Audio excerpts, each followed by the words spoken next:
संपा, नाउमीदी में उम्मीद, संघर्ष में हौसला, अंधेरे में आशा, अल्हड़पन, खुश मिजाज सी लड़की कैसे फौलाद सी हिम्मत जुटाकर हर चुनौती को पार कर आज लाखों महिलाओं के लिए मिसाल बन गई। हरियाणा की रोहतक की साधारण सी लड़की अदम्य साहस का उदाहरण बन गई।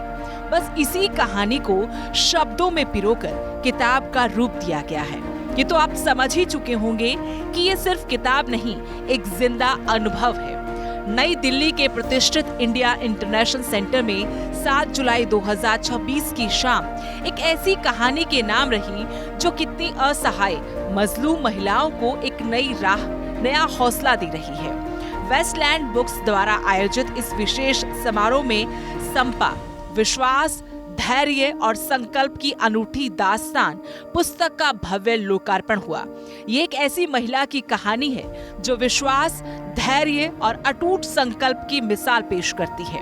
कार्यक्रम में साहित्य, मीडिया और समाज के कई प्रमुख चेहरे शामिल हुए, जिन्होंने इस किताब को सिर्फ एक साहित्यिक कृति नहीं बल्कि एक सामाजिक दस्तावेज के रूप में देखा।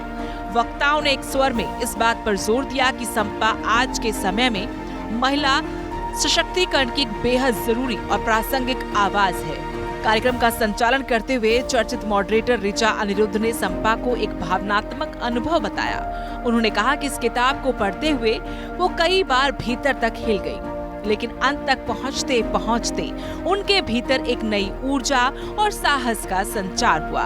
उन्होंने संपा के साहस और लेखिका मीनाक्षी चौधरी एवं संजीव पालीवाल को इस कहानी को सामने लाने के लिए बधाई दी। कोई बच्चा जब बहुत स्वाभिमान के साथ पलता है, मैं एक संस्कृत के प्रोफेसर की बेटी थी, बड़े स्वाभिमान से पली थी, बड़ी स्वच्छंदता के साथ पली थी और बड़ी अपनी जिद के साथ अपनी माँ के लाड़ दुलार से भाई बहनों में सबसे छोटी थी। उसे पता ही नहीं था कि मान अपमान, क्योंकि कभी अपमान झेला ही नहीं था, तो फिर कैसे आप जब आप उस एकदम से आपको वो सब चीजें देखने को मिली तो आपको कैसा फील हुआ। और तब आपने अपने आप को वो पूरा 1 साल तक आपने मरते हुए देखा और इस कदर मरते हुए देखा कि वो 1 साल आपके लिए 100 साल के बराबर था। तो सोचिए कि शायद मैं अगले जन्म में भी नहीं भूलूंगी, इस जन्म की तो बात अलग। और मैं शायद कुछ और भी कहूंगी, पर पहले मैं जरा ये पढ़ दूं कि एक चिड़ै बिल्कुल नई, एक चिड़ै बिल्कुल नई, हवा अचानक बौर आई, रेगिस्तान उसे छोड़ आई। अब वो नई चिड़ै मैं ही थी, अपने पापा के घोंसले से उड़ी सो उड़ी और पता नहीं कि वो रेगिस्तान में मुझे कौन कहाँ छोड़ गया। नीचे रेत गरम ऊपर गिद्ध दिखे, नीचे रेत गरम ऊपर गिद्ध दिखे, बस साहस ना छोड़ा आंसू खूब गिरे, बस साहस ना छोड़ा आंसू खूब गिरे, गिरे तो गिरे, बेशक रेगिस्तान में फूल। लेखिका मीनाक्षी चौधरी ने अपने पहले लेखन अनुभव को साझा करते हुए ये कहा कि ये मेरी पहली पुस्तक है और इसे लिखना मेरे लिए एक भावनात्मक यात्रा रही। मैंने इसे अपने छात्रों को भी पढ़ने के लिए कहा है, क्योंकि यह उन्हें सिखाएगी कि परिस्थितियां चाहे कितनी कठिन हो, अगर साहस है तो रास्ता जरूर निकलता है। लिखते हुए जहाँ जहाँ संपा थी वहाँ मैं थी।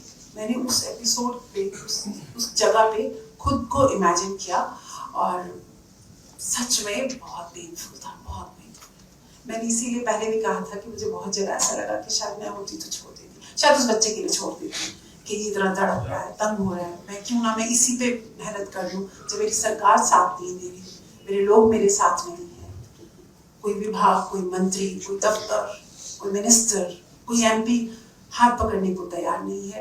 मेरे देश का कॉन्स्टिट्यूशन ये कहता है कि हम रैंसम नहीं देते। यहाँ पर आकर मुझे लगा था कि जब कॉन्स्टिट्यूशन ही अलाउ नहीं करता कि रैंसम नहीं देनी है, फिरौती नहीं देनी है, इसके बाद क्या? वहीं लेखक संजीव पालीवाल ने कहा, क्राइम फिक्शन से बाहर निकलकर वास्तविक जीवन की इस कहानी को लिखना मेरे लिए एक अलग और गहरा अनुभव रहा। ये किताब हर उस महिला को समर्पित है जो विपरीत परिस्थितियों से लड़ते हुए अपने लिए रास्ता बनाती है। इस कहानी को सामने लाना जरूरी था, क्योंकि ये सिर्फ एक व्यक्ति की कहानी नहीं बल्कि एक सोच है, एक प्रेरणा है। हम तो सिर्फ एक लेखक हैं, ऑथर हैं, जो एक जिम्मा हमें दिया गया था कि उस बात को दर्ज कर दो और उतना ही दर्ज करो जितना मैं कह रही हूँ, मैं बता रही हूँ। तो हमने कोई कुरेदने की कोशिश नहीं की, ना हमने ऐसी कोई बात कहने की कोशिश की जो संपा को या उसके परिवार को या किसी और को नागवार गुजरे। हमने ऐसी कोई कोशिश नहीं की। और जो बात अभी मीनाक्षी ने कही ना भावुक होने की, तो मुझे लगता है कि वो जिम्मा इनका था। वो बात, मैं एक जर्नलिस्ट हूँ, मेरी ट्रेनिंग दूसरे टाइप की है। हम किसी भी चीज को लेके भावुक नहीं होते।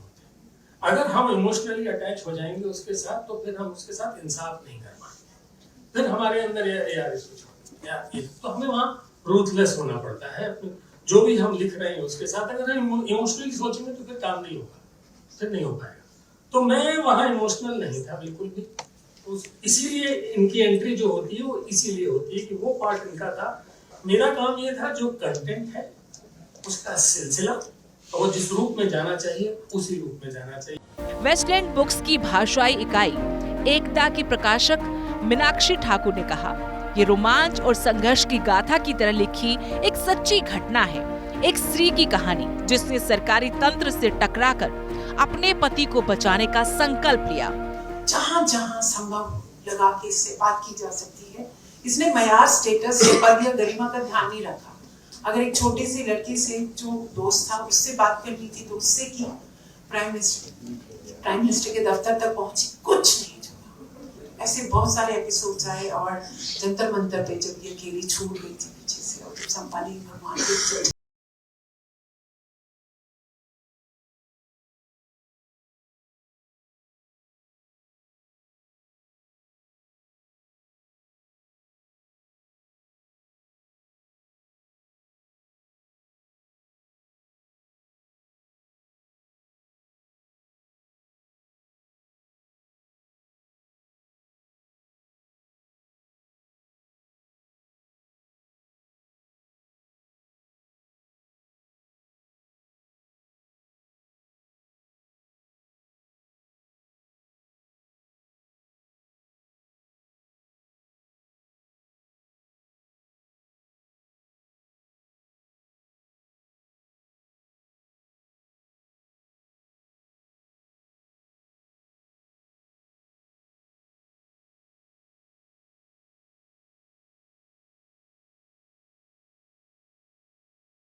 समुद्री अपहरणकर्ताओं, सत्ता के गलियारों, अनगिनत बंद दरवाजों और टूटती उम्मीदों के बीच उसने हार मानने से इनकार कर दिया।